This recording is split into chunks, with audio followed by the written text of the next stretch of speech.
আগের ভিডিওতে তোমাদের দেখিয়েছিলাম যে আমরা হোমস্টেতে ঢুকে গেছি, তারপরে দুপুরের খাওয়া দাওয়া করে একটুখানি রেস্ট নিয়ে আমরা বেরিয়েছিলাম সাইট সিন কিছু ঘোরার জন্য। কিন্তু হঠাৎ করে এত মেঘ এসে গেল যে আমরা কিছু ঘুরতেই পারলাম না।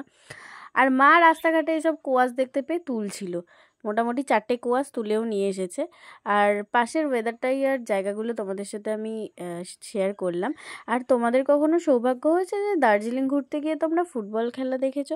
আমাদের কিন্তু সৌভাগ্য হয়েছিল। তো সেই ক্লিপটা আমি তোমাদের সাথে আর একটা ভিডিওতে শেয়ার করব। তারপর পরের দিনকে সকালবেলা আমরা খাওয়া দাওয়া করে বেরিয়ে পড়েছিলাম সাইট সিন ঘোরার উদ্দেশ্যে। তো আর রাস্তায় তো এরকম ফুল গাছগুলো ভর্তিই ছিল। আর আমরা গেছিলাম যেখান থেকে সানরাইজ দেখা যায় সেইখানটা, আর সেখানের ভিউটা ছিল কিছুটা এরকম।